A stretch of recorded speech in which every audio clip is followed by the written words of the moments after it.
देखिए, ध्यान दीजिएगा, आपको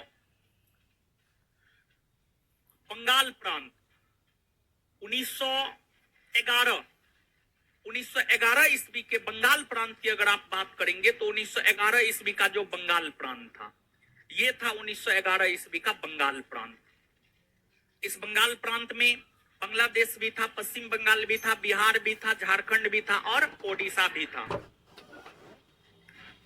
तीसरा दिल्ली दरबार का आयोजन दिसंबर 1911 में हुआ और तीसरे दिल्ली दरबार में ही यह घोषणा किया गया कि बंगाल प्रांत का विभाजन करके एक नया प्रांत बिहार का गठन किया जाएगा और बंगाल प्रांत का विभाजन करके बिहार का गठन किया गया और बंगाल प्रांत का विभाजन करके बिहार का गठन 22 मार्च 1912 को हुआ।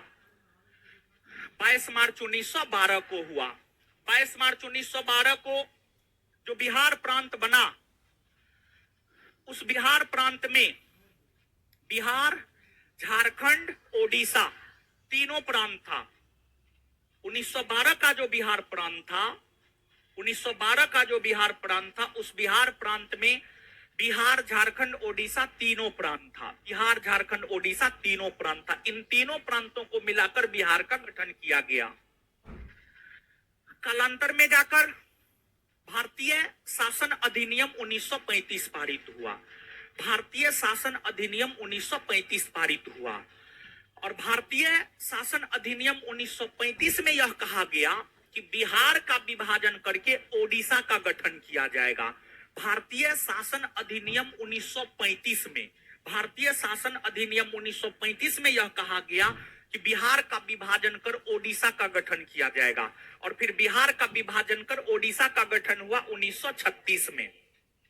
इसके बाद बिहार प्रांत में बिहार और झारखंड बचा, बिहार और झारखंड बचा, बिहार और झारखंड बचा और फिर 15 नवंबर 2000 ईस्वी को, 15 नवंबर 2000 ईस्वी को, 15 नवंबर 2000 ईस्वी को जो है बिहार का फिर से विभाजन हुआ और बिहार का फिर से विभाजन करके एक नया प्रांत का गठन हुआ, झारखंड। एक नया प्रांत का गठन हुआ, झारखंड। समझ गए, झारखंड।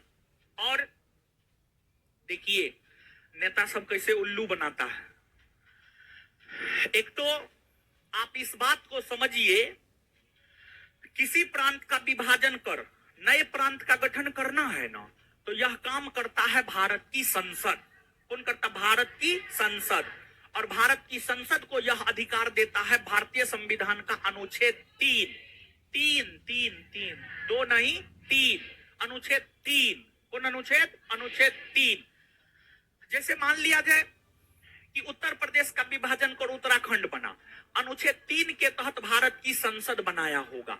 बिहार का विभाजन कर झारखंड बना, अनुच्छेद 3 के तहत भारत की संसद बनाया होगा।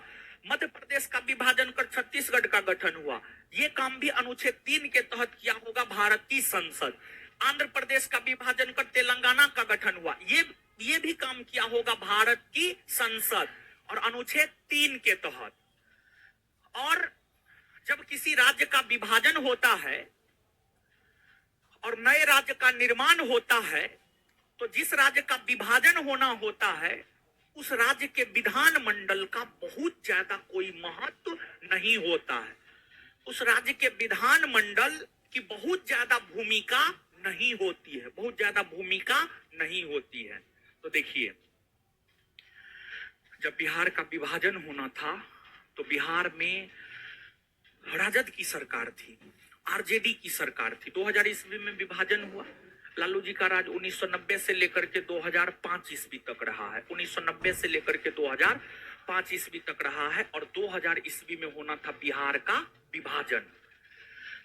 जैसे महात्मा गांधी भारत विभाजन के समय यह बात कहे थे कि भारत का विभाजन हमारी लाश पर होगा, लालू यादव बिहार विभाजन के समय स्टेटमेंट दिए थे, बिहार का विभाजन हमारी लाश पर होगा। लालू यादव का ये स्टेटमेंट है।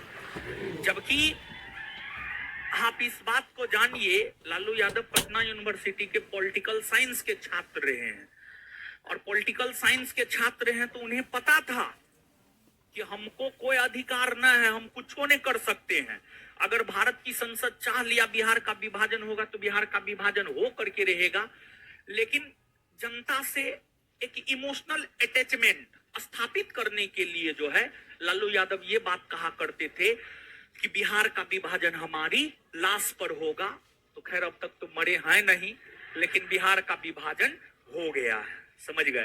तो राजनेता सब देखिए कैसे कैसे जो है आम जनता को उल्लू बनाता है, समझ गए। तो ये बात है। तो अब आगे आ जाइए।